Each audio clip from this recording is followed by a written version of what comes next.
Mesdames, Mesdemoiselles, Messieurs, bonjour. Merci d'être là, fidèles à notre programme de Bonjour d'Algérie. En tout cas, on est très heureux de vous accompagner jusqu'à 9h30. Nous aurons le plaisir d'avoir donc plusieurs invités et puis un duplex aussi d'Oran. Nous allons retrouver Nejma Harch dans un tout petit moment. Elle nous présentera le flash d'information et aussi l'invité de la matinale. Aujourd'hui, elle recevra le directeur de la santé de la wilaya d'Oran.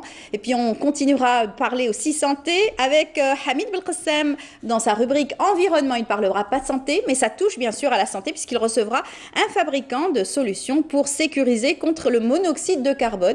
On en a beaucoup parlé ces derniers jours. Bien sûr, c'est l'hiver. Il faut bien sûr bien se chauffer, mais en toute sécurité. Eh bien, nous avons un fabricant pour nous parler de ces appareils qui signalent le monoxyde de carbone.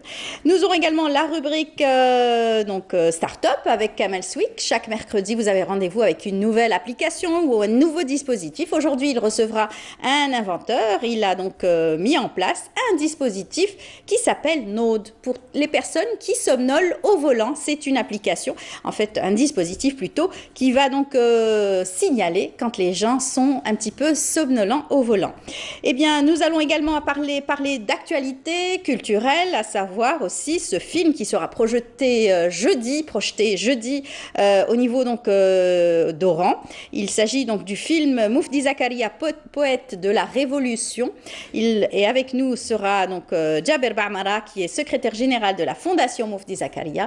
Il viendra nous en parler en détail. Et puis on terminera l'émission avec Fodel Hamouche, qui est donc des établissements Art et Culture. Il viendra nous parler de l'inauguration du conservatoire central d'Alger à Marzahi. Ça s'est passé ce mardi. Il viendra nous en parler en détail. En tout cas, ça fera plaisir à bon nombre de personnes qui étaient habituées à ce conservatoire, qui a vu une nouvelle jeunesse. Voilà.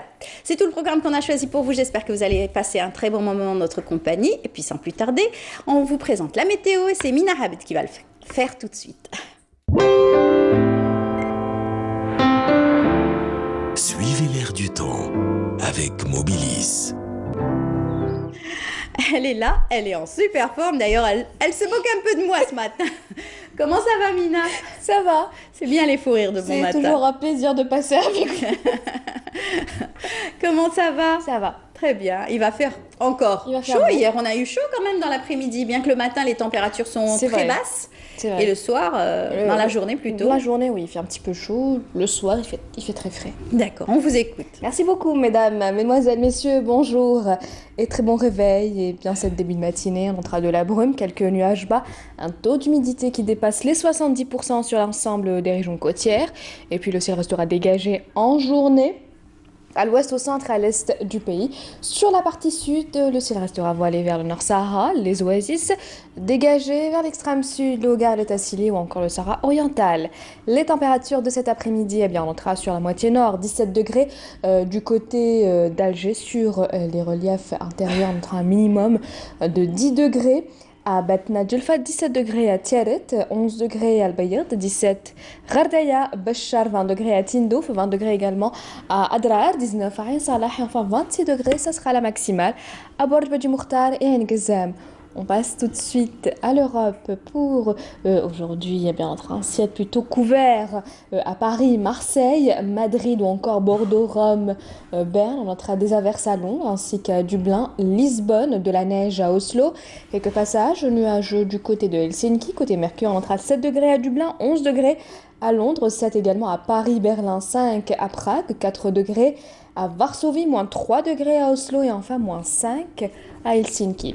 Place tout de suite à l'éphéméride et puis pour plus d'informations, le site de Météo Algérie reste à votre entière disposition. Très bonne matinée et à tout à l'heure midi.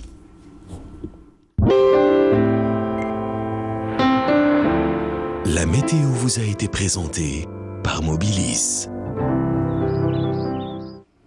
Merci beaucoup, Mina Abed. À tout à l'heure. Midi et 19h pour d'autres bulletins météo. Et puis on va recommander aux téléspectateurs qui nous regardent, qui ne sont pas encore sortis, d'être prudents sur les routes, puisqu'il y a beaucoup de chaussées glissantes. Donc faites attention, pas d'excès de vitesse, et bien sûr pour arriver sainement là où vous allez. En tout cas, merci, bonne journée. Bonne journée. Eh bien on va aller du côté d'Oran, retrouver, pas Imen, mais plutôt Nejma Harch qui nous attend, qui va nous présenter le flash d'information. Bonjour Nejma et bonjour aussi à votre invité.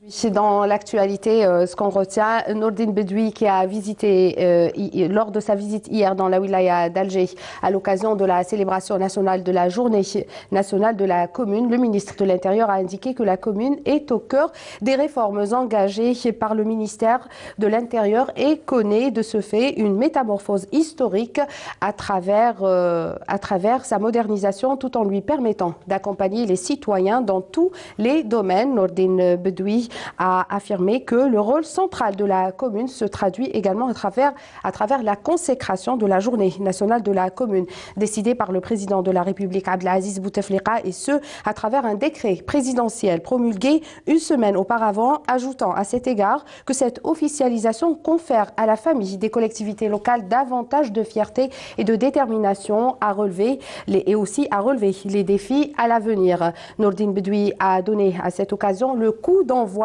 du lancement du projet relatif à l'administration électronique dans son volet e-commune au siège de la commune d'Alger Centre. Le ministre a affirmé que la concrétisation de l'e-commune appelle à remporter la victoire dans la bataille contre la bureaucratie et que c'était une bataille en bonne voie. Voilà. Aussi, dans l'actualité, plus de 40 000 unités de logements, toutes formules confondues, seront attribuées aux bénéficiaires janvier courant à travers 34 wilayas. C'est ce qu'a annoncé Abdelwahid Temmar, s'exprimant à l'occasion de la cérémonie de remise de 4000 clés aux souscripteurs ADL à Alger, en présence du ministre de l'Intérieur Nourdine Bedoui et du wali d'Alger Abdelkader Zour. Donc Temmar a affirmé que la liste s'affichait comme suit. Donc 14 500 logements publics locatifs, 17 000 logements de type location-vente, 5 000 aides rurales, 4 000 parcelles de terrain social, outre 2 000 logements promotionnels aidés et 500 logements promotionnels publics. Et dans l'actualité, toujours, on va rester habitat à Ain Mouchen cette fois-ci, où le ministre de l'Habitat procédera aujourd'hui à la pose de la première pierre d'un projet de 400 logements de type ADL. Il présidera également une cérémonie de distribution de 2057 logements, toutes formules confondues. Et à Tissemsilt, une délégation de l'Organisation mondiale de la santé est attendue à l'EPH de Bourj Bounama en vue de s'informer de l'expérience algérienne dans le domaine de la santé en matière de système d'information des ressources humaines en santé et des programmes de jumelage des hôpitaux publics. Voilà ce qu'il y avait dans l'actualité. On va rester avec la santé, toujours à partir de la wilaya d'Oran, et avec nous pour en parler ce matin le directeur de la santé de la wilaya, monsieur Bouda Abdelrahman. Bonjour monsieur, bienvenue à vous, merci d'avoir accepté notre invitation. Je vous remercie pour votre invitation. Bien le bonjour pour vous et vos téléspectateurs et téléspectatrices. Inch'Allah, à vous aussi. Merci. Donc 2 hôpitaux universitaires généraux ainsi que plusieurs autres infrastructures sanitaires spécialisées et d'autres de proximité pour à peu près 2 millions d'habitants de la wilaya d'Oran, mais aussi pour toute la région de l'Ouest. Est-ce que ces infrastructures seraient suffisantes pour une bonne couverture sanitaire et médicale dans la région Ouest, monsieur Bouda? Effectivement, merci. Donc, il faudrait peut-être mettre en exergue le fait que la wilaya d'Oran, enfin plutôt la métropole d'Oran, qui est la deuxième capitale du pays, et surtout aussi qui est la capitale de l'ouest et du sud-ouest du pays, du fait de ses traditions en matière de santé, en matière aussi de formation médicale et paramédicale, reste une wilaya qui est extrêmement attractive. Donc, le nombre d'établissements qui existent actuellement au niveau de la wilaya d'Oran sont au nombre de 23, avec 2 grands hôpitaux qui sont le HU et le CHU, avec aussi 9 établissements hospitaliers spécialisés dans différentes spécialités comme l'ophtalmo, comme la psychiatrie, comme la pédiatrie et aussi de la gynéco-obstétrique, avec aussi un certain nombre d'hôpitaux généraux actuellement prennent en charge non seulement les 2 millions d'habitants de la wilaya d'Oran, mais aussi une bonne partie des gens qui viennent un petit peu des wilayas limitrophes et aussi des wilayas assez lointaines, comme par exemple les wilayas du sud-ouest. Est-ce que c'est suffisant? Je pense que c'est non, dans la mesure où l'État lui-même et les autorités gouvernementales et aussi le ministère de la Santé a décidé de mettre en place un programme de réalisation d'hôpitaux encore plus important, puisqu'actuellement ce qui est inscrit à l'indicatif de la wilaya, c'est la réalisation de 7 hôpitaux. De 7 hôpitaux avec une capacité totale de 900 lits. Et bien sûr, ce qu'on appelle une autorisation de programme de 20 milliards de dinars. Et qu'en est-il de leur répartition, puisque la wilaya, selon le récent découpage administratif, sera divisée en 6 wilayas déléguées. Est-ce qu'il y aura, par exemple, une structure, un grand hôpital pour chaque wilaya déléguée? Il n'y aura pas un grand hôpital pour chaque wilaya déléguée, dans la mesure où ce programme a été fait bien avant le découpage. Mais il y aura des hôpitaux qui prendront en charge un certain nombre de personnes, puisque en général le découpage de nos structures, du moins de nos établissements, n'obéit pas d'une manière assez précise au découpage administratif. Et donc nous aurons deux hôpitaux de 240 lits, Wahed fi Sidi Chahmi et un à Gdiyel, qui ont une capacité de 240 lits. Nous avons aussi un hôpital de 120 lits qui est au niveau de Tlilet. Pourquoi Tlilet? Parce que vous savez bien que les opérations de relogement qui ont été initiées les dernières années par les autorités de la wilaya ainsi que par M. Louali, où vous avez à peu près plus de 20 000 logements qui sont en train d'être réalisés, dont une partie a été réalisée.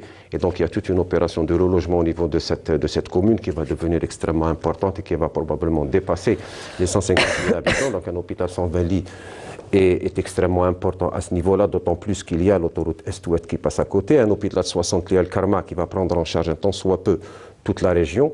Il y a aussi 2 grands hôpitaux hautement spécialisés, qui est l'hôpital des Brûlés 120 lits, donc c'est le 2e à l'échelle nationale. Donc il y a des unités spécialisées. Absolument. Et bien sûr un centre anti-cancer, ce qu'on appelle communément un Institut national du cancer, qui est implanté à Bir el-Djir et qui va bien sûr prendre en charge un petit peu tous les problèmes de cancer. Vous savez bien que M. le Président de la République a initié un grand programme de lutte contre le cancer, le fameux programme 2014-2019, et qui bien sûr va permettre de prendre en charge ce type de pathologie qui devient de plus en plus important dans notre pays. Monsieur Bouda, Oran, à l'instar des grandes villes du pays, connaît une forte pression, notamment dans les services de maternité. On assiste aujourd'hui à un nouveau phénomène. Beaucoup de parents préfèrent que leurs enfants naissent dans des grandes villes. Et du coup, Oran, comme Alger, comme Annaba, comme Constantine, subit une forte pression. Et parfois, on a des débordements, des dépassements, une incapacité de répondre à tous les besoins. À votre avis, d'abord, pourquoi et comment solutionner ce problème? Oui, effectivement, ce problème de prise en charge des femmes gestantes, du moins des parturiantes, ça veut dire que les femmes qui sont enceintes, il faut souligner tout simplement que la grossesse n'est pas un phénomène pathologique, c'est beaucoup plus un phénomène physiologique chez la femme qui peut éventuellement, dans certains cas, bien sûr devenir pathologique, et c'est là où nous intervenons bien sûr d'une manière assez précise et surtout aussi assez rapide. Donc non seulement il y a la prise en charge des femmes gestantes, donc de la wilaya d'Oran, en plus de ça, il y a les gens, bien sûr, comme vous l'avez dit, à l'instar des autres grandes capitales de notre pays, qui veulent venir ici à Oran pour accoucher parce que, de 2 choses l'une, soit c'est des gens qui ont des résidences ici, soit c'est des gens qui estiment que peut-être Oran offre beaucoup plus de sécurité dans ce domaine-là, ce qui n'est pas tout à fait juste, parce qu'il faut reconnaître aussi que le ministère de la Santé et l'État algérien fait beaucoup d'efforts dans ce domaine dans des autres wilayas. Donc il y a encore des infrastructures, il y a aussi encore des équipes soignantes dans ce domaine-là. Donc à ce propos, nous disposons de 5 établissements hospitaliers spécialisés dans le domaine de la gynéco-obstétrique, plus les 2 maternités, donc la maternité de l'EHU ainsi que la maternité du CHU, avec aussi un hôpital général qui fait exclusivement la gynéco-obstétrique au niveau de Ain Tork et un autre hôpital au niveau de Mohgoun, ce qui fait nous dédions à pratiquement, je dirais, à peu près 1000 lits pour la gynéco-obstétrique avec toutes les équipes soignantes, les gynécologues, réanimateurs, pédiatres. Et avec ça, la pression, elle reste quand même assez la pression elle reste, mais que... la problématique s'était posée dans la mesure où la femme, quand elle est enceinte, elle ne trouve pas un circuit de prise en charge. C'est ça le gros problème. Et à ce propos, Monsieur le ministre de la Santé, donc le professeur Hezbollaoui a mis en place ce qu'on appelle le système de prise en charge des femmes gestantes. C'est un programme qui a été initié l'année passée. C'est un programme qui repose sur différentes étapes. La dame, quand elle commence d'abord à avoir sa grossesse, et donc sa première consultation qu'elle fait au niveau de ça. Non, la première consultation qu'elle fait au niveau de la polyclinique, à ce moment précis, on va lui signifier avec exactitude l'endroit où elle va accoucher. D'accord. Et si, par exemple, éventuellement, la femme elle change d'avis, elle, de son propre chef, décide d'aller ailleurs? Vous savez, dans notre pays, il y a une règle, c'est que le patient ou la patiente ont le droit de choisir l'endroit où. Mais nous les mettons dans un circuit de prise en charge. Pourquoi un circuit de prise en charge? Pour deux choses. La première chose, pour éviter justement la saturation des services, donc les services de gynéco-obstétrique, et surtout, deuxièmement, pour prendre en charge au préalable d'éventuelles complications. Et ça, c'est le plus important.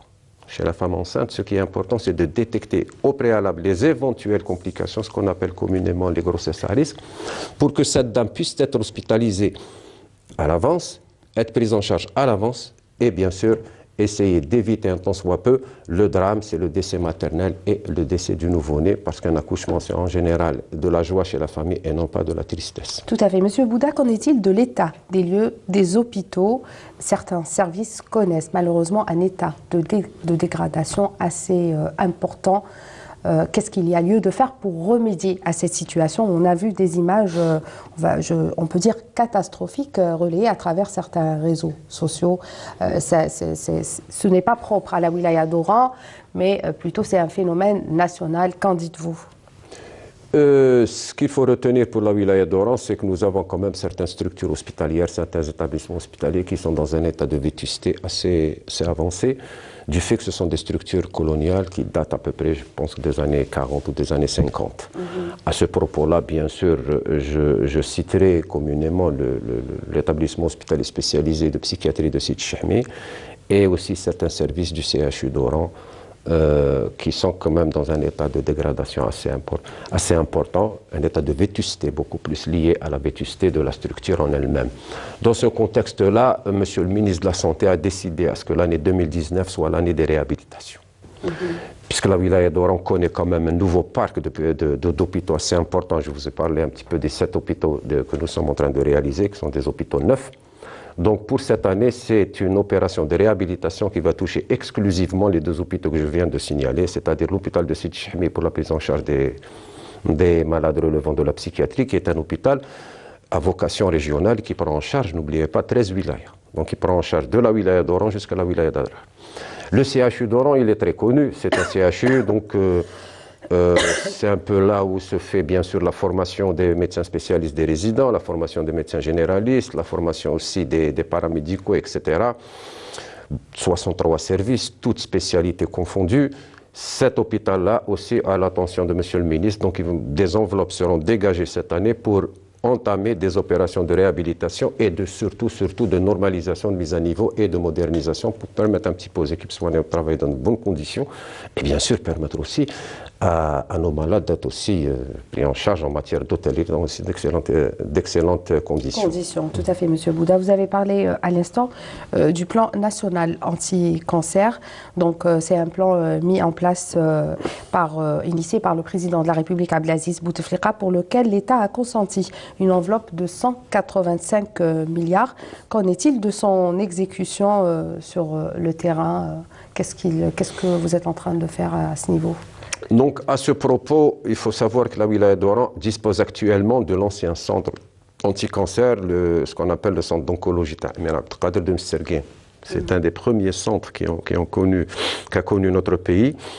Donc, c'est un des premiers centres qui a connu notre pays, avec celui du CPM, c'est de l'hôpital Mustafa. Donc c'était les 2 grands premiers centres, les années 70, 80, etc. Bon, actuellement, nous disposons bien sûr toujours de ce centre avec un service d'oncologie adultes et enfants, donc la chimiothérapie qui est dirigée par un professeur. Nous avons aussi le service de radiothérapie au niveau de CAC de Mserguin. Donc pour cette année, qu'est-ce qu'il va y avoir? Il va y avoir premièrement la mise en place de 2 accélérateurs de radiothérapie au niveau du CHU. Donc le marché est passé devant la commission. Donc en principe, d'ici avant le mois de septembre de cette année, Inch'Allah, on a l'installation de 2 machines pour la radiothérapie. Et c'est là où se pose le plus gros problème, puisque pour l'oncologie médicale, les malades sont pris en charge au niveau du CHU, au niveau de l'EHU, ainsi qu'au niveau du CAC de Mserguin. Deuxièmement, il va y avoir aussi l'installation d'une autre machine, d'une 2e machine au niveau du CAC de Mserguin. Donc nous allons, pour 2019, vous allez avoir 5 machines qui vont fonctionner, 4 machines qui vont fonctionner.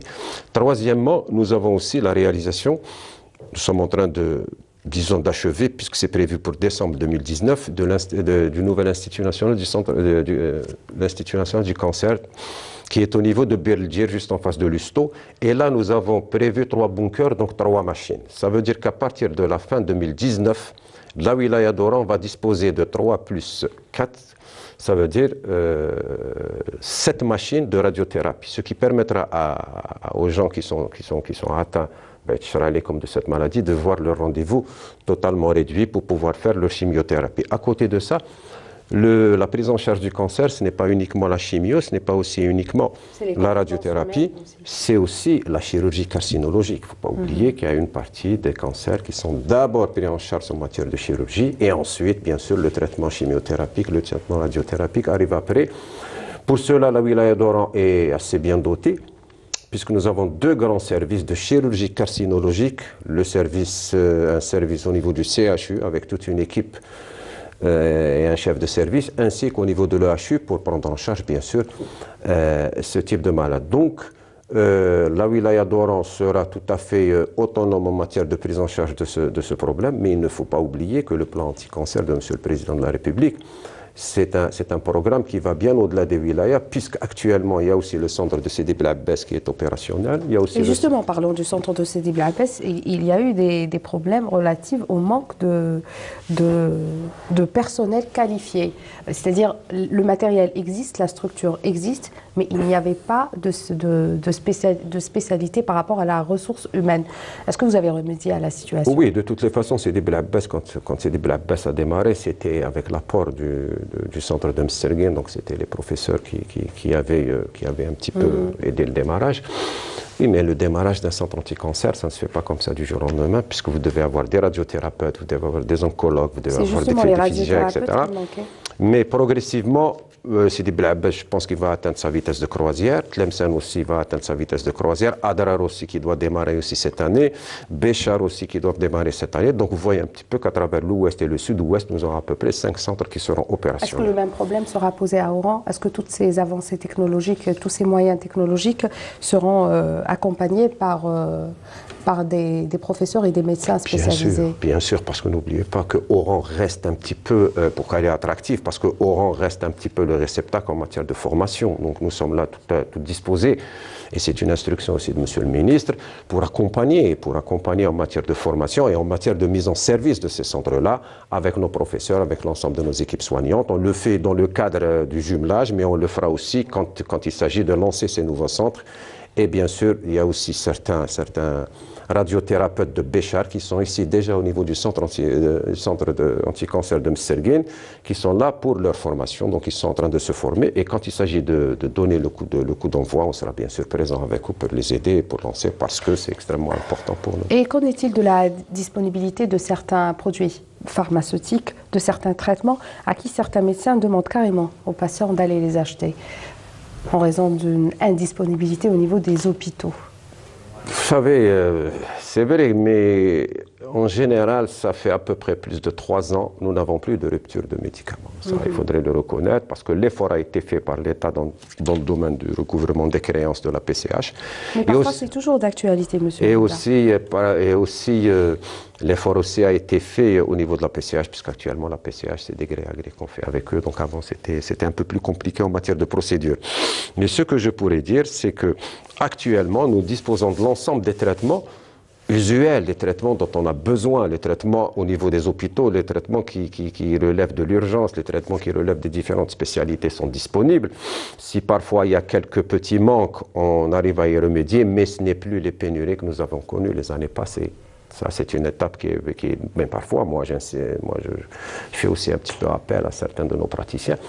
Parce que la prescription médicale, c'est une prescription qui doit obéir un tant soit peu à la nomenclature qui existe dans notre pays. Maintenant, si vous allez prescrire un médicament qui n'est pas agréé chez nous, qui n'est pas dans la nomenclature de nos médicaments, il est évident et vous demandez à votre malade, écoutez, ce médicament n'existe pas en Algérie ou l'armée de France. Mais non, c'est faux. Parce que chaque médicament qui rentre dans notre pays, avant qu'il ne soit mis sur le marché, doit passer par le laboratoire de pharmacovigilance pour avoir ce qu'on appelle l'autorisation de mise sur le marché. Mais là, il y a quand même une certaine pratique qui induit en erreur un tant soit peu le citoyen et qui, bien sûr, lui fait payer quand même un médicament assez cher en lui disant, écoutez, ce médicament, s'il n'existe pas chez nous, ça veut dire que tout simplement, il n'est pas sur notre nomenclature, mais ça veut dire aussi que le même produit, sous une autre forme, une forme générique, sous une autre forme, existe. Alors parfois, il y a ces espèces de petites... cette espèce de petite désinformation en disant attention, ce médicament c'est un espèce de placebo, donc il faudrait ceci, il faudrait cela. Moi je profite de cette occasion pour attirer l'attention de nos praticiens, de nos prescripteurs, pour dire aussi que le citoyen doit avoir une très bonne information, qu'on doit lui expliquer que ce médicament-là est aussi efficace que le médicament qui existe dans un autre pays et que tout simplement c'est un médicament qui est importé par la PCH par rapport à certains critères. Mais en matière d'efficacité, tous les médicaments qui rentrent dans notre pays sont efficaces parce qu'ils sont d'abord vérifiés au niveau du laboratoire de pharmacovigilance. Et là, il faudrait peut-être être un peu plus conscient, je dirais un peu plus prudent en matière de prescription et surtout informer. Donc ça, c'est le rôle du médecin prescripteur, mais aussi le rôle du pharmacien. Du patient et du pharmacien, tout à fait. On parlera aussi, M. Bouda, ce matin des structures de proximité. Est-ce qu'elles répondent aux besoins des localités un peu éloignées? Il y en a combien au niveau de la wilaya d'Oran? Pour les structures de proximité, actuellement, nous avons 9 établissements de soins de proximité. Donc la totalité d'une 50 polycliniques avec 118 salles de soins et 30 points de garde. Avec toutes les spécialités ou... Pour les soins de proximité, qu'est-ce que nous avons? Nous avons d'abord ce qu'on appelle, nous, la consultation de médecine générale, la consultation tout venant, donc le médecin généraliste qui se fait au niveau des polycliniques, avec bien sûr la chirurgie dentaire, avec bien sûr tout le côté prévention PMI, vaccination, prise en charge des femmes enceintes et des programmes nationaux de santé publique, une radiologie bien sûr opérationnelle et fonctionnelle et un laboratoire. En plus, ce qui a été décidé par le ministère de la Santé, c'est ce qu'on appelle l'externalisation des consultations spécialisées qui depuis un certain temps ne se font plus au niveau des hôpitaux, qui se font aussi au niveau de ces fameuses polycliniques. Et là, pourquoi? Pour éviter à ce qu'il y ait l'engorgement et comme ça l'arrivée massive au niveau des hôpitaux. Je dirais que il ne faut pas aussi oublier que nous allons réceptionner 2 polycliniques cette année aussi, une polyclinique à Bouamama et une polyclinique à Mars el-Kébir.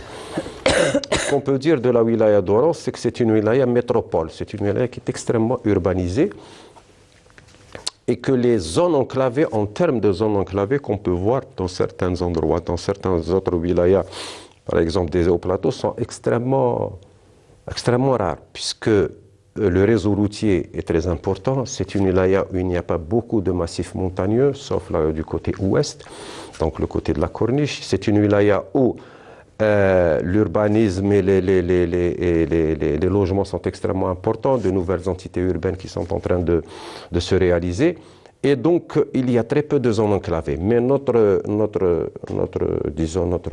présence, je peux dire que notre présence est quasiment au niveau de l'ensemble du territoire. Maintenant, s'il s'agit d'ouvrir de nouvelles salles de soins, s'il s'agit d'ouvrir de nouvelles polycliniques avec les nouvelles entités urbaines, bien sûr, dans les nouvelles entités urbaines, vous savez bien qu'en plus des logements, l'État réalise aussi l'annexe de l'APC, l'État réalise aussi un petit dispensaire, l'État réalise l'école, l'État réalise ceci, et donc nous serons aussi toujours présents. Donc je pense que pour le moment, la couverture est assez bonne. Il y a une bonne couverture au niveau de toute la wilaya. Effectivement. Monsieur Bouda, on va parler de l'épidémie. Donc après le choléra, c'était autour de la rougeole, donc des milliers de cas recensés à travers le territoire national. Qu'en est-il pour la wilaya d'Oran? Bien. Alors, pour la rougeole, il faudrait peut-être rappeler aussi que la rougeole obéit, c'est une maladie qui relève de la vaccination. Donc, il relève du programme élargi de vaccination. C'est une maladie qui est très ancienne dans notre pays. Qui refait surface. Qui refait surface, effectivement, et qui, nous avons ici aussi pas mal de cas. Au niveau de la wilaya d'Oran, nous avons recensé à peu près 1000 cas, sans qu'il y ait de décès. C'était des formes assez bénignes. Nous sommes à peu près en matière de couverture vaccinale pour le ROR, parce que ça c'est le plus important, mais je ne parle pas du vaccin pour les nouveau-nés, pour les nourrissons, puisque c'est un vaccin qui est fait systématiquement, intégré. Vaccinal. Pour le ROR au niveau du milieu scolaire, nous sommes aussi à 98%. Là, je voudrais attirer l'attention des parents. C'est extrêmement important, la vaccination. Si nous avons pu casser la rougeole à un certain moment dans notre pays, c'est grâce à la vaccination. Si nous avons pu casser la coqueluche, la diphtérie, la variole et toutes ces maladies qui relevaient du peuple, c'est grâce à la vaccination, c'est grâce à l'effort que l'État a fait. C'est pour ça que le relâchement en matière de vaccination, et pour être tout à fait clair et tout à fait honnête sur ce point-là, les amalgames qui ont été faits autour du vaccin en lui-même. À un certain moment, en disant que c'est un vaccin qui risquait, a fait que la couverture vaccinale était moindre, était assez faible. Et bien sûr, quand la couverture vaccinale est assez faible, il y a eu la résurgence. Donc, moi, je profite de l'occasion pour dire aux parents, si l'État algérien ramène un vaccin et le met à la disposition de nos enfants, c'est un vaccin qui est dûment contrôlé. Ce n'est pas un vaccin qui risque de... Effectivement, en matière de vaccination, nous avons ce qu'on appelle les accidents post-vaccinaux. Et ça existe dans tous les pays du monde et ça existe pour tous les vaccins. L'appréhension des parents. Ce sont un petit peu quelques manifestations cliniques qui peuvent apparaître. C'est pour ça que quand on vaccine un enfant, quel que soit son âge, on le garde au niveau de la structure de vaccination pendant au minimum une demi-heure en observation, en surveillance, pour voir s'il ne fait pas ce phénomène. Donc moi j'incite, alhamdoulilah, au niveau de la wilaya d'Oran, la réponse a été extrêmement positive, puisque nous sommes arrivés quand même à 98% en matière de couverture vaccinale. Et donc je dirais qu'il y a un peu plus d'un mois et demi, 2 mois, on n'a plus de cas. Donc nous avons eu quand même la confiance de la population puisque les gens ramènent leurs enfants et puisque les enfants en milieu scolaire se font vacciner systématiquement. J'insiste les mamans, j'insiste les parents à faire extrêmement attention, à ne pas écouter ce qui peut se dire comme ça. Pourquoi ne pas mener une bonne campagne de sensibilisation? Peut-être que la faille réside La campagne de sensibilisation, nous l'avons menée, c'est grâce à ça que nous avons pu avoir les résultats les résultats que je vous ai cités. Vers ses parents, par exemple. Et le travail se fait non seulement au niveau des écoles, donc se fait localement, et c'est pour ça qu'il y a eu du répondant, mais aussi le travail se fait par l'intermédiaire de la radio locale, puisque nous animons, il me semble, 2 émissions en matière de prévention, Programme national de santé publique. Nous animons 2 émissions régulièrement chaque semaine pour parler de différents thèmes, et comme cette année, et comme pendant l'hiver, le thème principal, c'est bien sûr la rougeole ainsi que la grippe. Et donc, c'est un petit peu en fonction de la saison, nous abordons les thèmes qui intéressent les gens en expliquant, bien sûr, un tant soit peu, leur prise en charge. Très bien, M. Bouda. Vous m'avez dit également que vous aviez des journées de réception. Oui. Lesquelles? Au niveau de la direction de la santé, c'est chaque mardi. Au niveau des différents établissements, c'est soit le lundi, soit le mardi. Ce sont des journées qui sont là pour que tout l'ensemble des citoyens, l'ensemble des requérants, les usagers de la santé, les gens qui ont des problèmes, qui veulent avoir une information. Donc vous êtes constamment à l'écoute des gens qui ont des problèmes. Quelles sont les principales doléances qui vous viennent? Et pour être tout à fait honnête, je pourrais classer ça en 3 parties. Il y a d'abord, bien sûr, les doléances qui viennent des usagers de la santé, qui posent un problème. Je n'étais pas bien pris en charge, je n'étais pas ceci, je n'étais pas cela, je suis arrivé là-bas, mon rendez-vous, etc.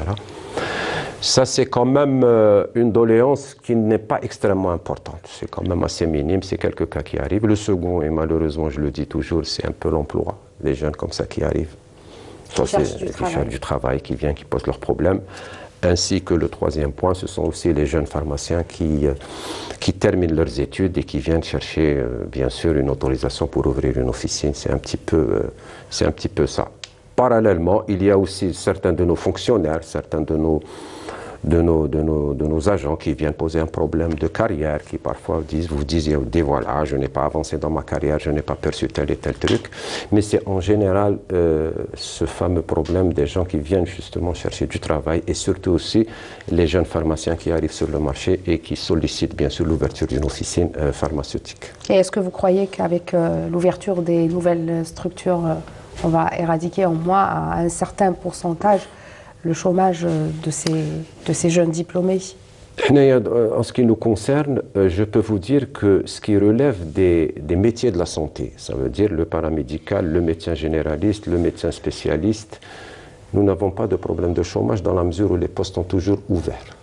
Et donc ils trouvent toujours un travail. Pour les paramédicaux, il n'y a pas de concours, puisque quand on fait la formation paramédicale, le poste est ouvert à l'issue de la formation. Ça veut dire que c'est des gens qui, dès qu'ils terminent, et là où elle a son attestation de réussite, elle arrive, elle a son poste, il ou elle signe leur PV d'installation, peuvent travailler. Pour les médecins aussi, nous avons assez de postes chaque année pour pouvoir, je dirais, résorber un tant soit peu. Pour les spécialistes, ce sont des postes qui sont ouverts directement par le ministère de la Santé, et donc l'ensemble de la promotion qui arrive des EMS sont directement engagés. Reste maintenant le petit personnel, c'est surtout le personnel non qualifié, ce qu'on appelle communément les OP. C'est aussi le personnel qui ne relève pas un peu de notre nomenclature budgétaire, technicien en informatique, licencié en sciences ceci, licencié en cela.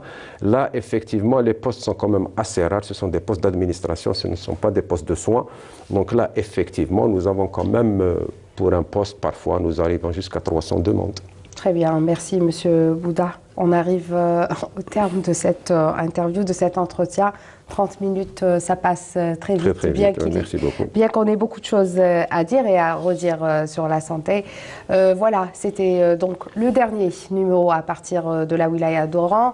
Je vous retrouve dimanche matin avec un autre numéro de l'invité de la matinale. Amel, je ne sais pas si vous êtes là, vous m'écoutez? Oui, tout à fait. Merci beaucoup, Najma. Merci également à votre invité. Bonne journée à vous. Bonne journée et bon retour parmi nous. En tout cas, merci beaucoup pour ces duplex depuis Oran, et on salue toute la population de l'Ouest, bien sûr, qui nous suit, qui nous regarde, bien entendu. Eh bien, on va tout de suite parler donc d'environnement avec notre invité et surtout la rubrique environnement de Hamid Belkacem. Bonjour Hamid. Bonjour Amel, bonjour à tous. Comment ça va? Très bien. Toujours très proche de notre planète, très proche donc de notre environnement et soucieux surtout. Il le faut, notamment, on a vu ces derniers temps avec ces bouleversements climatiques, chaud, froid, chaud, il fait très beau mais il fait très froid en même temps. Oui. Il y a du soleil, il fait très froid. Il faut se chauffer, mais lorsqu'on voit l'hécatombe due au monoxyde de carbone, 25 morts, plusieurs personnes intoxiquées depuis juste le début de l'année, ça nous interpelle tous. Hein. Et l'une des solutions est très simple, elle fait appel aux énergies renouvelables. Le solaire notamment, c'est le chauffe-eau solaire. C'est pour ça qu'on reçoit aujourd'hui Monsieur Rabah Babouchi. Bonjour. Bonjour madame. Alors, Monsieur Rabah Babouchi, bienvenue parmi nous. Merci beaucoup et je vous remercie infiniment de votre invitation, de l'invitation de Monsieur Belkacem. Oui. Et je suis à votre entière disposition pour présenter mes produits. Et je vous informe, j'attire votre attention que mes produits, ils ont un intérêt important pour le pays et pour l'être humain, comme vient d'évoquer Monsieur Belkacem. Malheureusement, je dis bien malheureusement 3 fois, qu'il y avait des incidents, il y avait des pertes humaines durant cette... à chaque année, il y a période hivernale. Chaque année, oui, il y a dans la majorité des chaînes, ils annoncent le qatil samet. Oui. C'est le monoxyde de carbone qui... c'est un serial killer. Hein. Exactement. C'est un serial killer, c'est un tueur en série silencieux qui est tapis dans l'ombre chez vous et on ne le sent pas, on ne le voit pas. Il est invisible, incolore, inodore et il frappe au beau milieu de la nuit ou très tôt le matin. Et donc, même les plus avertis. Même les plus avertis. Et par contre, il y a la solution. Il y a la solution de l'entreprise Babouer, de M. Rabah Babouchi. C'est quoi? C'est un chauffe-eau solaire. Mais c'est un chauffe-eau solaire assez particulier. Alors peut-être pour nos téléspectateurs, hein, qu'est-ce qu'on peut faire avec un chauffe-eau solaire, M. Babouchi? Quelles sont les différentes applications domestiques? Hein? Moi, je préfère avoir des questions pour pouvoir répondre, puisque sinon, si je vais m'étaler, les 15 minutes ne vont pas me suffire. Déjà, on va vous laisser peut-être présenter notre invité, qui est donc un chercheur. Chercheur, inventeur, docteur en mécanique, polytechnicien, plusieurs fois PDG d'entreprises étrangères, notamment américaines en Algérie. Et aujourd'hui, il est à la tête d'une entreprise basée à Dira, c'est en altitude, dans les monts de la wilaya de Bouira. Et qui fabrique des compresseurs, des lampadaires solaires. Mais on va revenir sur les lampadaires solaires parce qu'ils sont hybrides avec énergie éolienne et énergie solaire. Aujourd'hui, on va s'intéresser à son projet, qui est celui d'avoir réalisé un chauffe-eau solaire très performant. Et ce chauffe-eau solaire, une fois installé, il s'installe en une journée, c'est très simple, même en une demi-journée, permet d'éviter le monoxyde de carbone. Donc on a de l'eau chaude, on a de l'eau chaude sanitaire, donc on va pouvoir se laver, on va pouvoir prendre sa douche, on va pouvoir aussi, grâce à ce chauffe-eau solaire, chauffer la maison, et c'est très performant, même lorsqu'il fait gris. On peut avoir de l'eau chaude à la maison et donc chauffer la maison, n'est-ce pas, Dr Babouchi? Effectivement, vous avez fait un très bon résumé. Effectivement, avec le chauffe-eau solaire, qui a plusieurs critères et plusieurs solutions, dont je vous ai ramené un modèle qui est composé ce chauffe-eau solaire dont le banner est derrière moi. Vous avez un chauffe-eau solaire qui est très particulier, dont il joue le rôle presque comme un thermoplongeur dans un cumulus, mais il n'a rien à voir avec le cumulus. Je me permets, je vous ai ramené un thermos plutôt, et un tube solaire pour vous montrer à peu près l'utilité et comment il fonctionne ce thermoplongeur. Le principe de fonctionnement du thermoplongeur. Exactement. C'est un chauffe-eau solaire qui, ses caractéristiques principales, c'est le sous-vide. D'accord. Le sous-vide qui a la même particularité avec un thermos. Le thermos, peut-être, si je me permets de l'ouvrir, et je vais vous montrer juste, je ne vais pas le prendre beaucoup de temps, un thermos qui a Cette bouteille en verre. La soudure qui est là, c'est le même principe que nous avons dans notre chauffe-eau solaire. Je me permets de vous le montrer à peu près.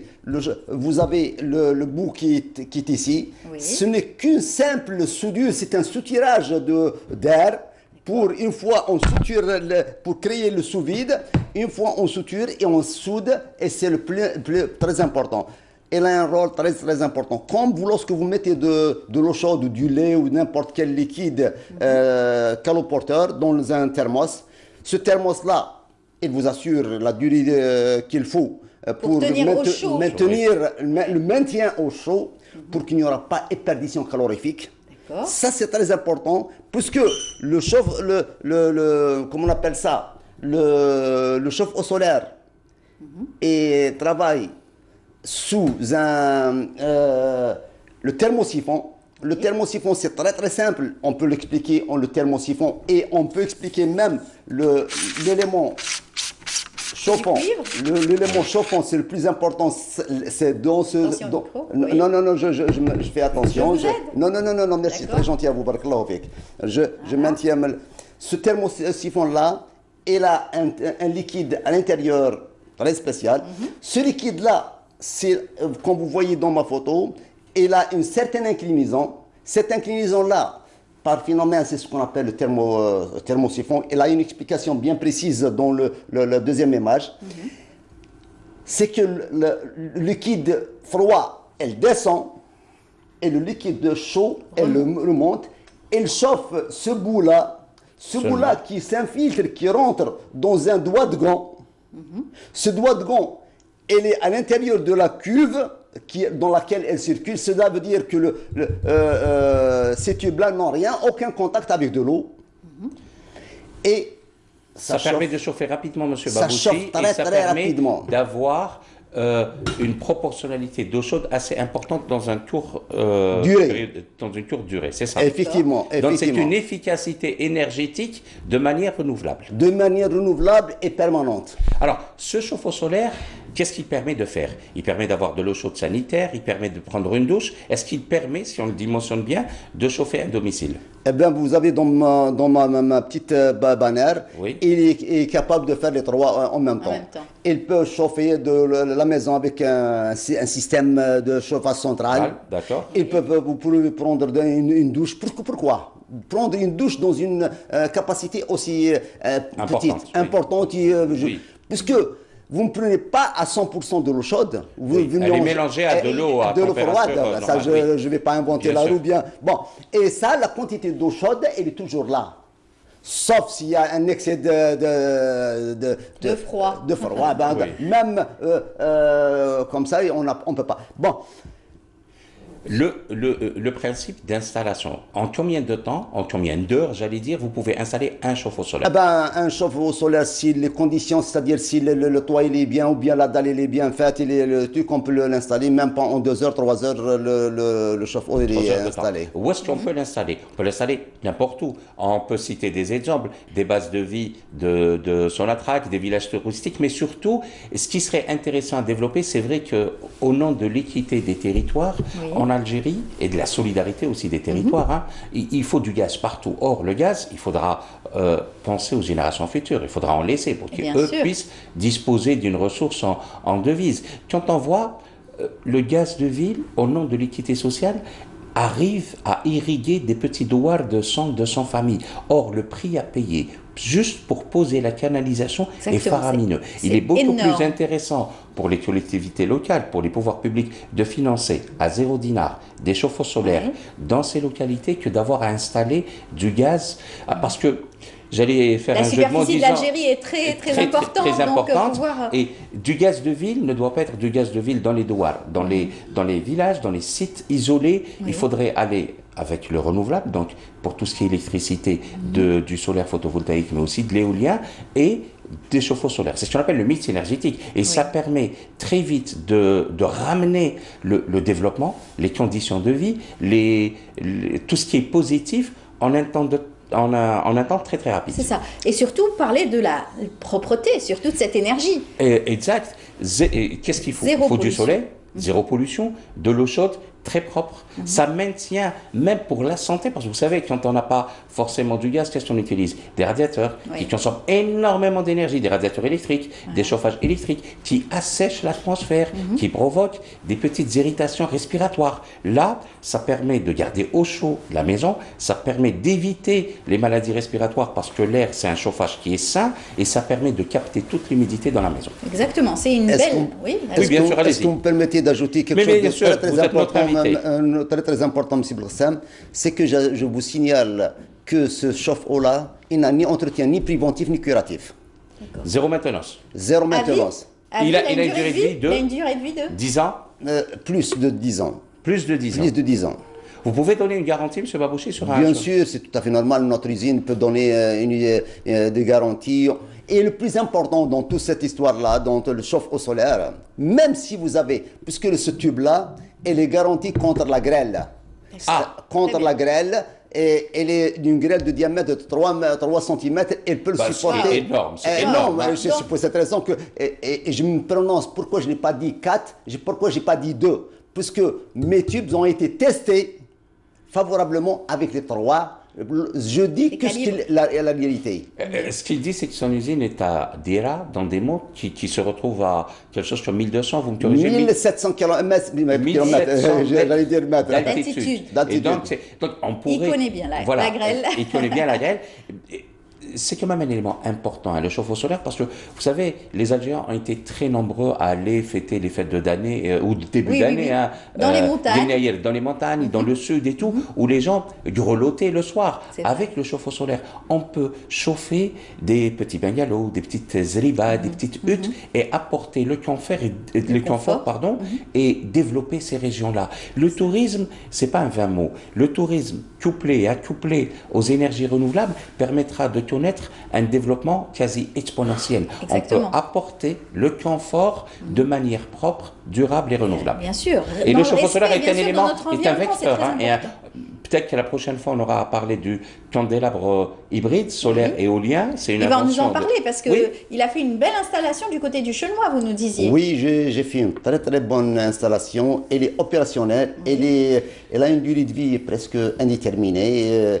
Avec une lumière, c'est le plus important, c'est la lumière, la qualité de la lumière, c'est une lumière du jour, avec un K de 6000, c'est-à-dire presque l'équivalent puisque K 6000, ça veut dire quoi? Pour vous, peut-être ça veut dire rien, mais K 6000, ça veut dire que c'est le coefficient en plein jour, avec un plein soleil. Alors, avec grâce une régénération aussi. Oui, c'est un système hybride. Vous pouvez nous expliquer en 2 minutes, peut-être? Oui, je peux vous expliquer, c'est un très grand plaisir. Dr Babouchi. Ça, c'est... je me prends 2 exemples concrets et je vais être très bref. pour un chauffe-eau, pour un éclairage énergie solaire, c'est-à-dire durant l'absence du soleil, le soir, lorsque le soleil se couche, comment on peut faire? On peut soutirer de la batterie et pour allumer, pour donner de l'énergie. Mais malheureusement, la batterie, c'est quoi? Comment peut-on quantifier la durée de vie de batterie? La durée de vie de batterie, elle est quantifiée en cycle et non pas en temps. C'est quoi le cycle? Cycle, charge, décharge, charge, décharge. Mais une fois on consomme toute cette quantité de charge-décharge, ça veut dire que la batterie, elle est morte. Elle est finie. C'est fini. Mais par contre, avec ce que nous avons installé à Chinois, ou bien dans mon usine, ou bien ailleurs, on a ajouté une éolienne. Quel est le rôle de cette éolienne? On n'a rien inventé, on n'a pas inventé la roue, on a le soleil, on a le panneau qui convertit l'énergie solaire en énergie électrique, on a la batterie, mais durant le coucher du soleil, il y a toujours cette éolienne qui va tourner. Attendez, peut-être que vous allez, j'anticipe un peu les choses, avec tout le respect que je vous dois, peut-être j'anticipe les choses, vous allez me dire, et le jour où on n'a pas de vent? Ah, ça c'est très très important, puisque mes éoliennes ils ont un caractère particulier, puisque à 2 mètres secondes, elles peuvent débiter. C'est quelque chose, une petite brise. Très faible vent, très petite brise. Et en plus, j'ajoute quelque chose de très important, même pour nos amis auditeurs qui nous regardent, les spectateurs plutôt qui nous regardent. Et je vais leur dire, Billy, le rôle de cette éolienne, ce n'est pas pour charger la batterie, c'est pour le maintien de la charge. Et donc, augmenter la durée de vie de la batterie. Ça veut dire quoi? Cela veut dire on ne peut pas avoir, comme j'ai cité tout à l'heure, un cycle charge-décharge. On peut avoir charge, maintien de la charge au bout d'un certain, jusqu'au lever du jour, le lendemain. C'est dans le même système que la dynamo, il faut expliquer. C'est le même principe en fait. C'est le même principe comme une dynamo qui donne de l'énergie la durée de vie. Actuellement, vous pouvez venir, je vous invite avec un grand plaisir que vous allez voir à visu au niveau des Chinois. Là où nous avons installé... Sur le chemin de Wilaya 109, c'est la fameuse, la belle corniche du Mont Chenois qu'aujourd'hui on peut apprécier, y compris le soir avec une lumière du jour. Très bien.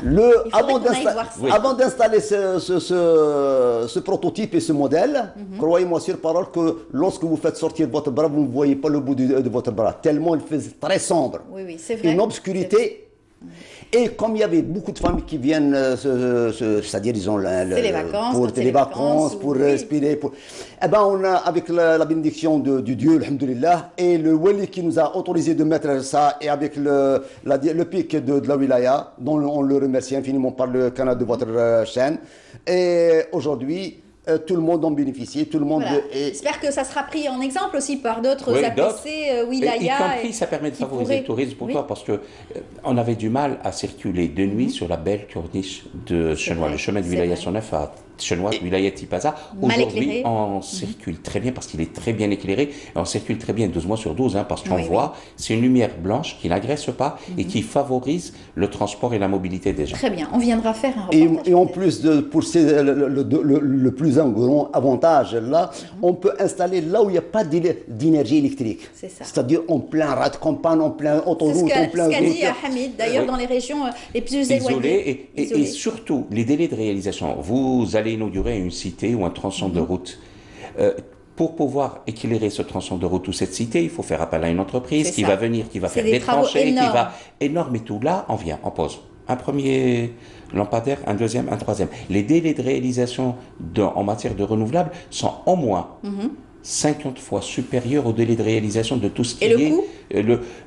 En fait, le coût... C'est relatif? C'est très relatif, c'est comparable. Si vous enlevez les prix des travaux et le prix du câblage, parce qu'il n'y a pas de câble entre les poteaux, et ensuite, en termes de sécurité, même s'il y a absence totale, il y a une panne sur le réseau électrique, il y aura toujours de l'électricité. Et ça n'a pas de prix. De lumière plutôt. Voilà. En tout cas, bravo pour cette belle présentation et démonstration. Merci. On souhaite longue vie à ces prototypes, surtout ces inventions, parce que ce sont des inventions. Et j'espère qu'on verra bientôt l'application se généraliser dans les foyers, dans les ménages. Il n'y a aucun problème. Soyez le bienvenu. Et je suis à votre entière disposition. Tout simplement, si en cas de nécessité, en cas de besoin, vous n'avez qu'à contacter la société Babware, soit avec leur site babware-du6dz.com ou bien le numéro de téléphone 0. On aura l'occasion de donner sur la. Mais Babware, les gens vont chercher, ils vont pianoter sur et ils vont trouver Babware. Babware, il est connu et on est à votre entière disposition. C'est très gentil. On viendra faire un reportage pour mieux illustrer tout cela. Très gentil à vous. Je rappelle, Monsieur Rabah Babouchi, vous êtes donc inventeur et surtout fabricant donc de ce prototype de chauffage solaire. Merci beaucoup d'être venu sur notre plateau. Hamid, toujours un plaisir de vous recevoir. Le plaisir est partagé. Chaque mercredi. Puisque l'environnement, c'est l'affaire de tous. Exactement. Et pas seulement le mercredi, tout au long de la semaine. Tout au long de la semaine. On se retrouvera avec grand plaisir la semaine prochaine, mercredi, Inch'Allah. Eh bien, on continue notre émission. Je vous invite tout de suite à suivre et apprécier ces rythmes avec Inès. On se retrouve juste après.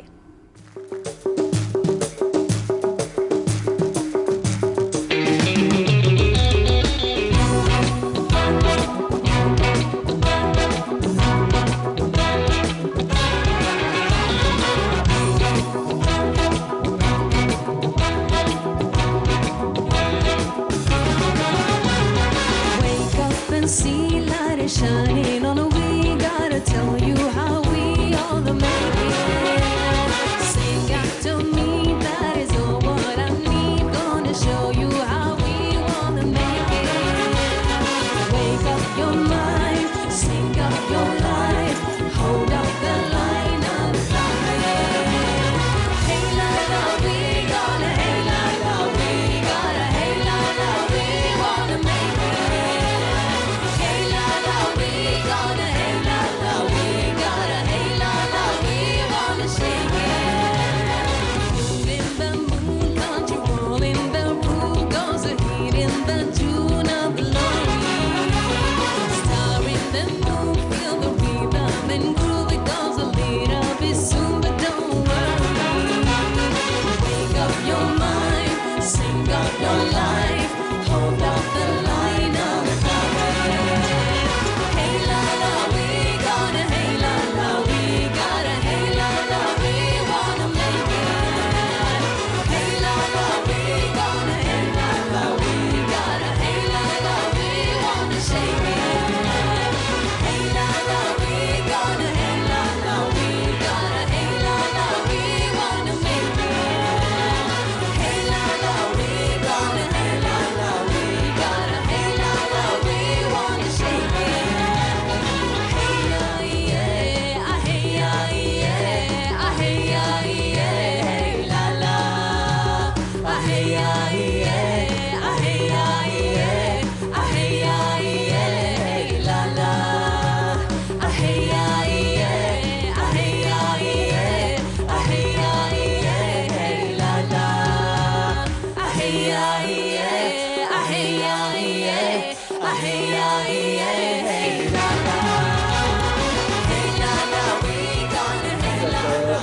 De retour sur le plateau, après ces rythmes, on va s'intéresser encore à nos inventeurs et surtout de belles choses en perspective. On a pu voir le chauffage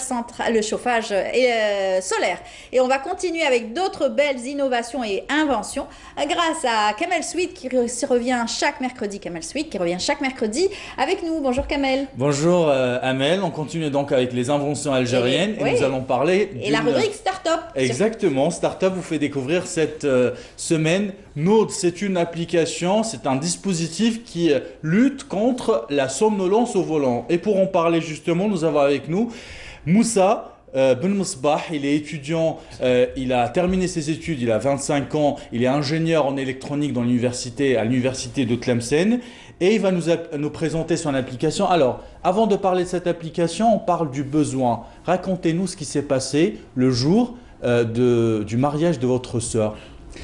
Bonjour à vous. Bienvenue en tout cas parmi nous. Merci pour l'invitation.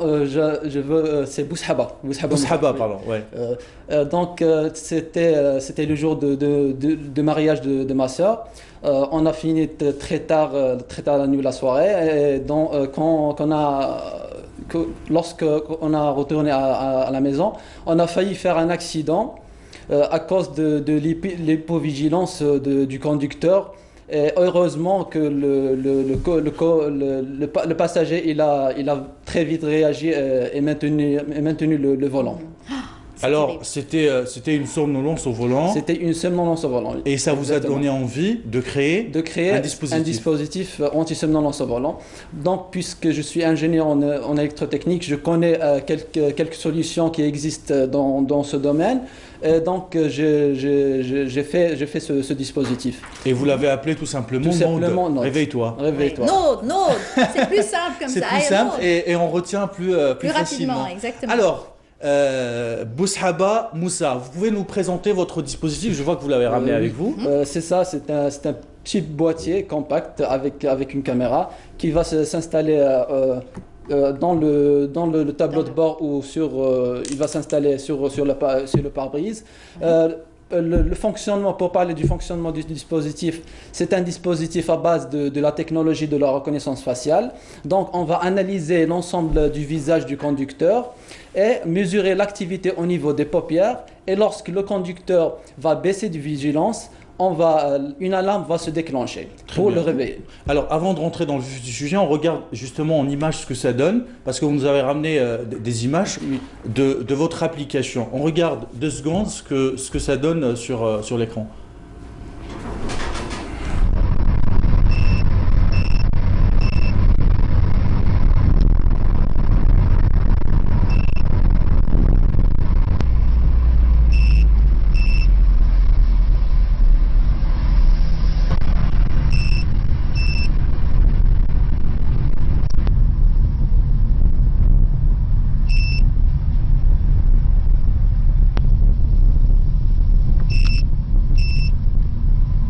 Elle est à 100% peut-être, ou à 90% on va dire, fiable, vous l'avez testé, Oui, etc. déjà on travaille c'est le premier prototype, on travaille sur le deuxième prototype, il est beaucoup plus rapide que celui-là. Plus performant, avec performant. bien sûr. C'est facile aussi de l'appliquer, c'est très facile, c'est tout simple.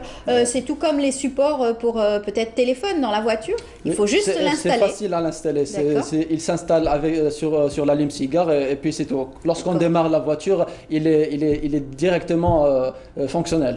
Alors, ce qui est super, Amel, avec nous, c'est qu'il a déjà des commandes. Et les commandes qui viennent de la wilaya de Ouergla. De Ouergla, oui. On a une commande de 10 unités destinées à Ouergla. Ouais. On sait très bien qu'à Ouergla, il y a beaucoup d'accidents à cause de la somnolence au volant. Inch'Allah, ce produit il va être très bénéfique pour cette région et pour d'autres régions qui sont touchées par la somnolence au volant. Et surtout justement, les camionneurs. Exactement. Vrai. Et si on veut parler de statistiques, Amel, les statistiques de 2017 qui sont faites par la protection civile nous apprennent en tout cas que 35% des accidents de la route en Algérie sont dus à la somnolence au volant. Et donc c'est un marché qu'on le veuille ou non. Vous êtes aujourd'hui à Tlemcen, vous allez vous installer à Alger et vous cherchez une incubation, vous cherchez aussi le nerf de la guerre, vous cherchez le financement. D'ailleurs, je tiens à assurer les financeurs que notre projet, ça ne nécessite pas un grand investissement. On a besoin juste d'1 million de dinars, juste un seul million de dinars pour commencer. Alors, c'est qui les investisseurs que vous voulez viser? Est-ce que ce sont les compagnies d'assurance? Est-ce que ce sont les compagnies de chauffeurs de taxi, etc. Qui sont vos objectifs? Tout simplement, c'est tous les conducteurs. Parce que la somnolence au volant touche toute personne. On est tous touchés par ce phénomène. Alors, une question que j'ai envie de vous poser aussi, c'est que rapporte de plus votre dispositif? Parce que ça existe, je suppose, à travers le monde. Que rapporte Node par rapport à tous les dispositifs qui sont déjà commercialisés à travers le monde? Quand vous dites ça existe déjà, et ça existe aussi dans les voitures haut de gamme et de luxe, mais pour moi, la sécurité n'est pas un luxe. Exactement. Mais avec Node, la sécurité sera, Inch'Allah, pour tous. Ce qu'on peut rapporter, nous, qu'on va leur ajouter, on va ajouter une commande vocale et on va ajouter aussi un test de concentration et appel d'urgence en cas de malaise du chauffeur. C'est-à-dire commande vocale, à partir du moment où la personne s'endorme, il y a une voix qui la réveille. Qui va la réveiller ou par exemple, si le conducteur parcourt par exemple 2 heures de route accumulée, l'appareil va lui parler et lui dire que vous avez fait 2 heures de route, allez, arrêtez-vous dans la Mettez-vous sur le bas-côté, prenez un café, si vous avez, essayez de vous réveiller bien pour pouvoir reprendre la route en toute sécurité. Oui, c'est ça. On va peut-être remontrer donc l'appareil. Il y a des branchements. C'est en fait pour le brancher avec l'allume-cigare. Avec Il faut donc un fil. Un fil, oui. D'accord. On va tous ces accessoires, on va l'intégrer dans on va l'offrir C'est un pack. C'est un pack, oui, c'est un pack. Alors, Moussa Boushaba ne tombe pas du ciel, il a gagné aussi. C'est un lauréat du concours ELIP, Entrepreneur Leadership Innovation Program. Vous étiez lauréat, vous étiez à la deuxième place, je pense. On a reçu le premier lauréat, vous êtes le deuxième lauréat. Et vous vous attaquez aujourd'hui à la protection et à la sécurité routière. Oui, d'ailleurs, je tiens à remercier le ILIP et surtout Madame Fatiha Rajdi, la présidente de GEN. De leur dernier bootcamp, on a fait 5 jours de formation accélérée avec une vingtaine de coachs. Ils ont assuré l'hébergement et le transport pour tous les candidats. Franchement, chapeau à cet organisme. Donc j'ai été classé deuxième dans ce programme, dans ce concours, et je suis très content pour le prochain qui va venir. Alors, est-ce que vous attaquez aujourd'hui c'était ma question, à la protection routière? Oui, on est consacré tout à fait à ce secteur, oui. C'est-à-dire, est-ce que dans votre activité, vous allez produire par exemple de la data, est-ce que vous allez produire des articles, etc., en plus de ce que vous faites, ou est-ce que vous allez vous concentrer uniquement sur votre invention? On peut faire, c'est de la technologie, de la reconnaissance faciale. On peut faire plusieurs produits consacrés à la sécurité routière et autres qui utilisent cette technologie de la reconnaissance faciale. Il faudra vous rapprocher peut-être de la DGSN, parce qu'ils ont beaucoup donc, de propositions eux aussi. Ils travaillent pour la sécurité donc, du citoyen. Bien sûr, on peut collaborer avec eux, c'est tout à fait possible. On retiendra, Amel, surtout que c'est une invention algérienne. 100% algérienne. Exactement, c'est une application algérienne et c'est un dispositif algérien. Et on retiendra peut-être de ce que vous avez dit, c'est que la sécurité n'est pas un luxe. Tout le monde a le droit aujourd'hui d'avoir ce dispositif. Faut-il encore le commercialiser? Est-ce que, ma question, et on en a parlé avant d'entrer dans ce plateau, c'est les compagnies d'assurance. Est-ce que vous avez contacté les compagnies d'assurance parce que ce sont des clients potentiels?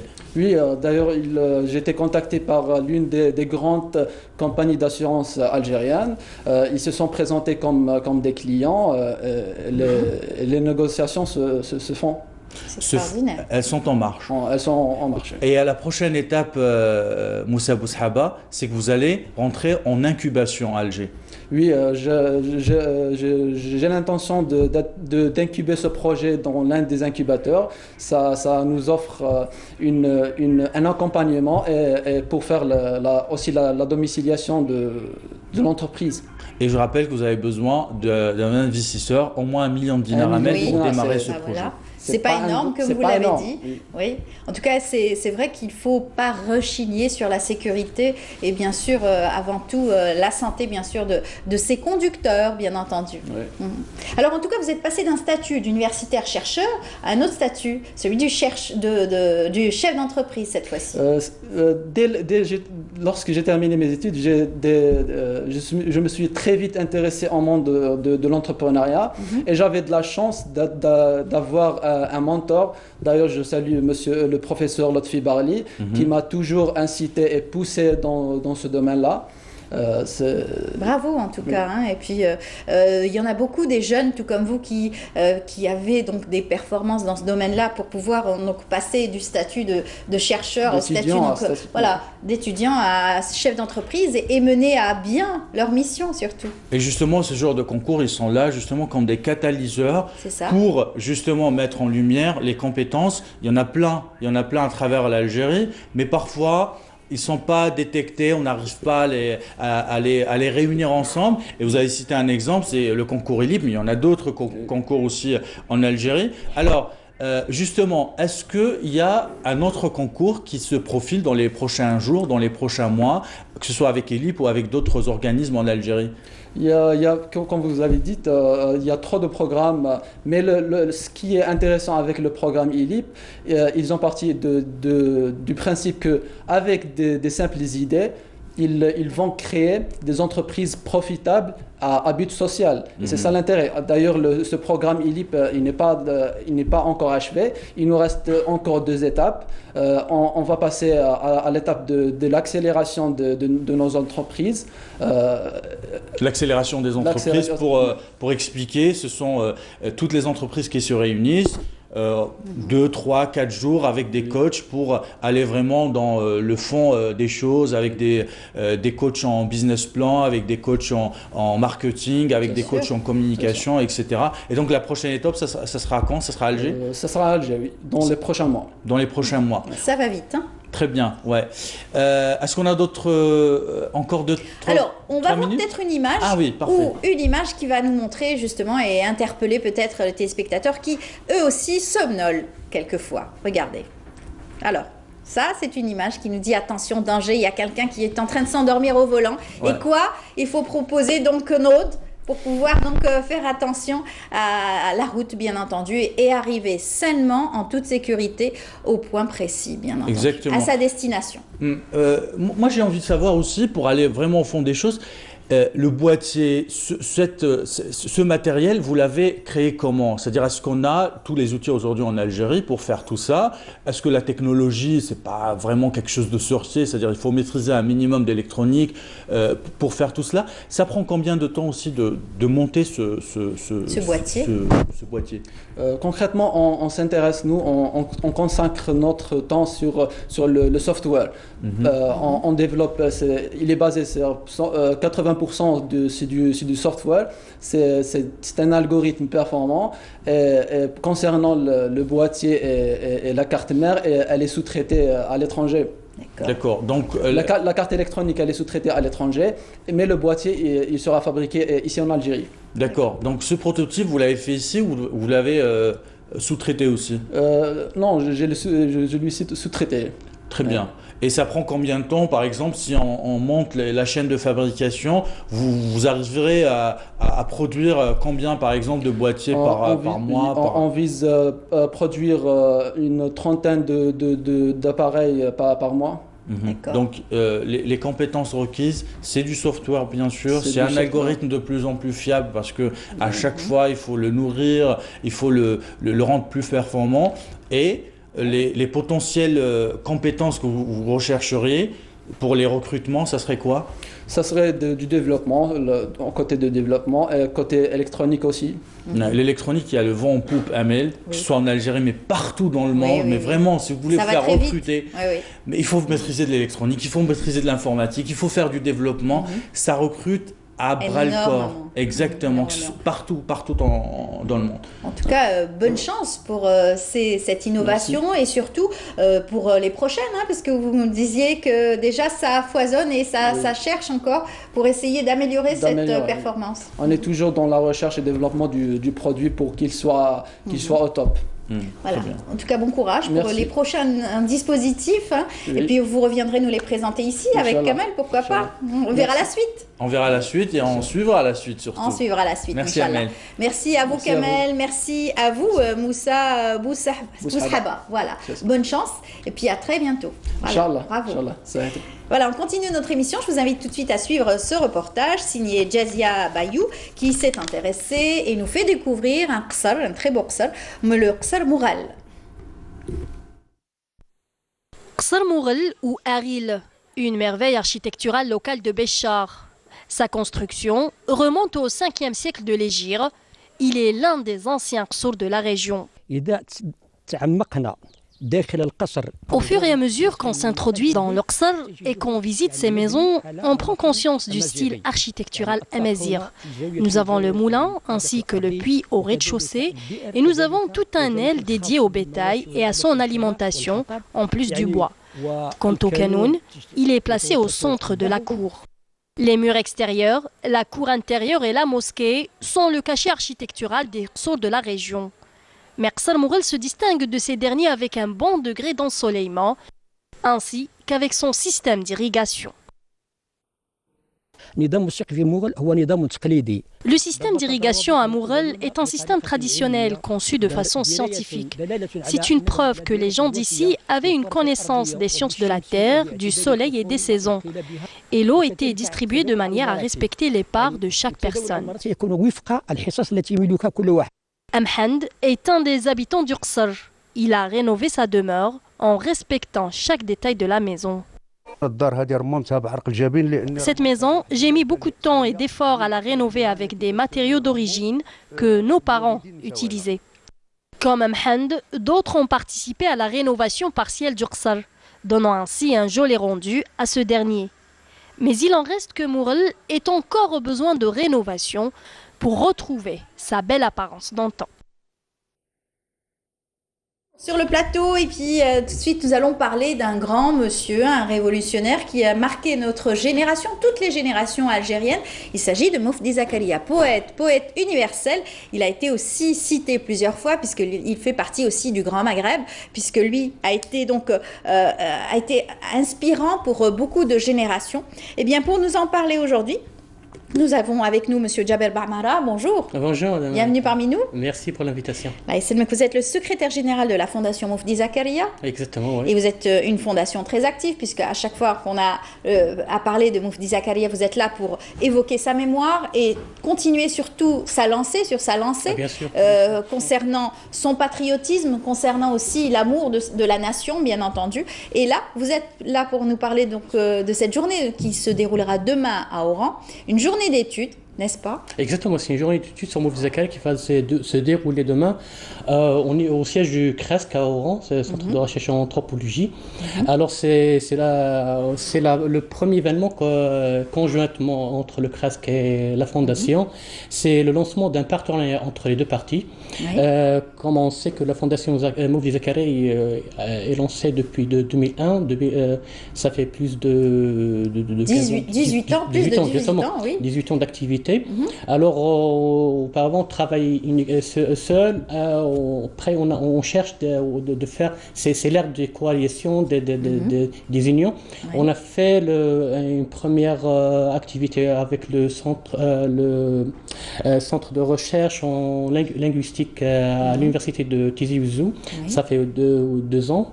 Actuellement, on a signé un partenariat avec le CRESC qui va s'étaler sur plus de 10 ans, sur lequel on a un programme très riche.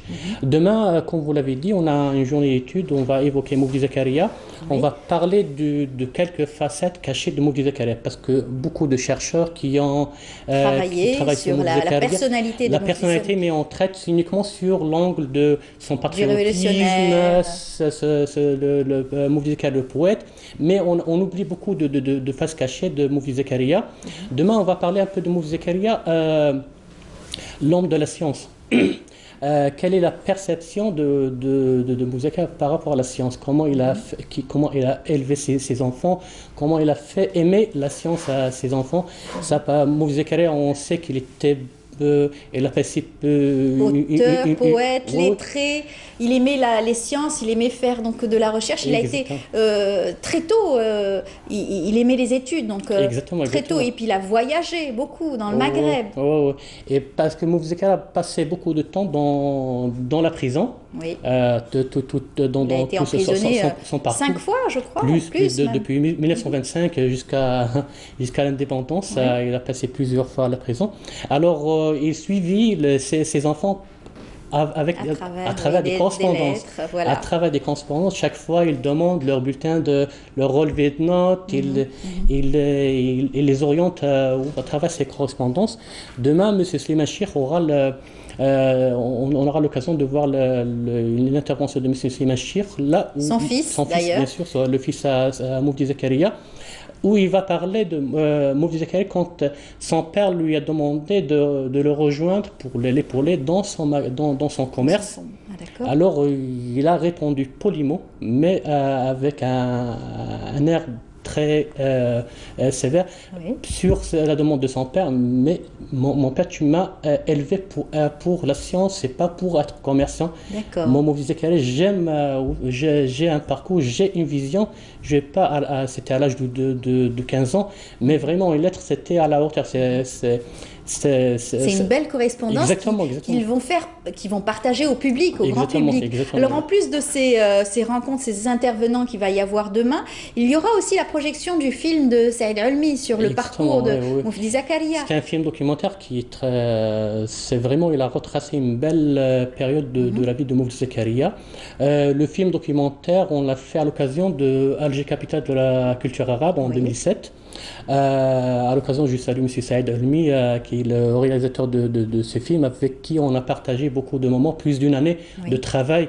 Il est revenu sur sa ville natale, Niezgen. Il est parti donc à Ardaya pour voir un petit peu il est parti au Maroc, en Égypte, en Tunisie, exactement, pour voir les gens qui ont côtoyé Moufdi Zakaria, qui l'ont aidé dans sa mission. Alors, ce film, on attend toujours un soutien du ministère de la Culture pour la deuxième, le tome 2. D'accord, deuxième partie de ce film, parce que le premier film, il a traité Moufdi Zakaria de la naissance à l'indépendance, et la deuxième partie, qui est déjà enregistrée, reste un peu tout ce qui est montage, tout ce qui est technique à faire. C'est pour entamer la deuxième partie, indépendance, jusqu'au 77, sa mort, la mort de Moufdi Zakaria. Eh bien, on va voir un extrait de ce film d'ailleurs tout de suite. Moufdi Zakaria, poète de la Révolution, de Saïd Ulmi. On se retrouve juste après. طهروها من الرواسب والأطماع والدس واعصفوا بالسماصر وافطموها على العروبة فكرا ولسانا ومهجة وضمائر واحرسوا شعبها من الحية الرقطاء فالسم في النواجد الضامر. حينما تنظر إليه أو تراه إنسانا شخصا واقفا دما وجسما ولحما ونضارة وكذا، ترى فيه هذه القوة العملاقية، تراها فيه متجسدة. واللطيف على غاية من اللطف ما إذا كان حس بشخص يتناول المبادئ الحياة بتاعه ولا شيء، يكون رد الفعل جزائري. علو النفس وعلو الهمة، رجل بنفسه لا يسمح في مبادئه الوطنية والنضالية، عمره ما يسمح فيها. فمفتي زكريا كان تعيش في عمقه كل أحداث التحرر في العالم.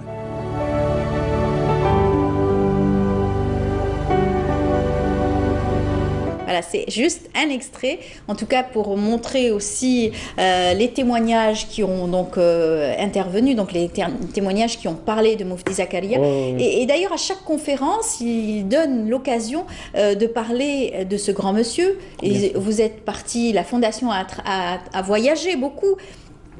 Au niveau de l'Institut du monde arabe, au niveau donc, le Centre culturel algérien à Paris, la bibliothèque, la BNF en France, on a fait des événements en Tunisie avec Dar al-Hikma, qui est un organe du ministère de la Culture tunisienne, on a fait en Égypte, un peu partout. Avec l'association France-Algérie également. Exactement, oui.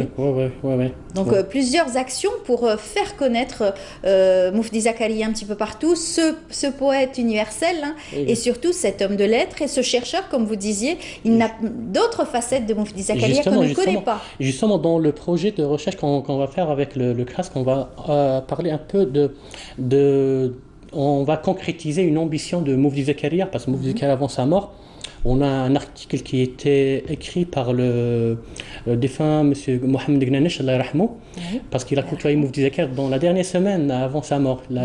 Et il a côtoyé, il lui a raconté beaucoup de ses projets. Il avait un projet de lancer une école privée. Il avait, à l'occasion, on l'avait lancé en 65 l'annuaire du Grand Maghreb. C'est un annuaire économique. Là, c'est notre facette de Moufdi Zakaria, Moufdi Zakaria l'économiste. L'économiste. Exactement. Il a fait un annuaire du Grand Maghreb, la Libye, la Tunisie, l'Algérie et le Maroc. Là, on trouve toutes les sociétés économiques qui existaient à l'époque. Et il a fait une préface pour chaque pays. historique, le gouverneur du pays, de ce pays, exactement un passage historique et culturel sur ce pays maghrébin. Mouf Zekaria avait l'intention aussi déjà la lancer un bureau de traduction français, arabe, anglais. Dans notre projet avec le CRESC, on a un projet qui s'étale sur 10 ans qu'on a appelé Rachidi El Jazair. Là, on voit que beaucoup de gens s'intéressent à la jeunesse. En ce moment, oui, en ce moment, les startups. Voilà. Exactement. Mais dans ce projet. C'est l'avenir de l'Algérie. Exactement. Cette jeunesse. Dans ce projet, on va s'intéresser aux gens qui partent à la retraite. Il y a beaucoup de gens qui partent à la retraite, qui ont activé dans différents domaines, exactement, et qui ont encore la force de pouvoir transmettre. Exactement, ils ont une expérience, on va capitaliser ces expériences-là. On a, dans notre projet, on va faire des enregistrements, des entretiens avec des personnes qu'on va cibler. On cible, on a fait un objectif de 1 million de personnes dans laps de 10 ans, avec qui on va traiter, on va voir ces personnes, qu'est-ce qu'ils vont apporter à la patrie après leur retraite. Leur départ à la retraite. Exactement. Parce que c'est un potentiel qu'on néglige des gens qui partent à la retraite, qui se trouvent dans le vide et ne savent pas comment servir leur nation, leurs proches, leurs environnements. Là, on va essayer de les cadrer, on va travailler sur C'est un très beau projet et qui, j'espère, va faire plaisir à toutes ces personnes qui partent comme ça à la retraite et qui ont encore beaucoup de choses à dire et à faire aussi, à maintenir ce relais entre la jeunesse et les plus âgés, bien entendu. Bien sûr, exactement. Alors, vous avez aussi fait beaucoup de publications au niveau donc, de la Fondation. Chaque année, vous éditez. Exactement, Chaque année, vous exposez au Salon international du livre, mais pas que, même d'autres salons. Parce que la Fondation, parmi les associations, les fondations les plus actives en Algérie. Alors, on a dans notre actif plus de 25 éditions sur Moufdi Zakaria, ou bien dans le sphère, dans l'intérêt qui intéresse Moufdi Zakaria. On a fait l'histoire de l'hymne national, on a fait l'histoire du drapeau national, on a fait, actuellement, on est penché sur une publication qui raconte les faces cachées de Moufdi Zakaria. Entre autres, ses correspondances familiales. C'est un sujet que traite. Et que son fils a bien voulu mettre au grand jour. Bien sûr, c'est lui qui le traite actuellement. Nous l'avions reçu l'année dernière, Slimane Chir. D'ailleurs, on le salue si toutefois il nous regarde ce matin, qui est un grand monsieur, lui qui a fait de belles études, qui a été ambassadeur et qui a aussi été ex-ministre de la culture. Ex-ministre, recteur de la fac d'Alger, etc. Oui. Et justement, il a suivi les traces de son père dans l'enseignement et surtout l'amour de son pays, bien entendu. Et il était venu l'année dernière pour rendre hommage à l'Égyptien Mohamed Fawzi. Mohamed Fawzi, le compositeur de la musique de Qassaman, exactement. Voilà. On a rendu hommage à cette grande personnalité qu'on a décoré, c'était en 2005 à l'occasion d'un séminaire à l'Ourassi. Il y avait son fils qui est pilote dans la société aérienne égyptienne. Alors, qui a été même décoré par Monsieur le Président de la République. L'année dernière, Louis-Sam l'Assir ou l'Achir, je pense. Voilà, c'est cela. Et bien sûr, la famille de Moufdi Zakaria aussi a remis ses droits, donc c'est-à-dire qu'ils se sont défaits donc de leurs droits. Exactement. Les deux familles.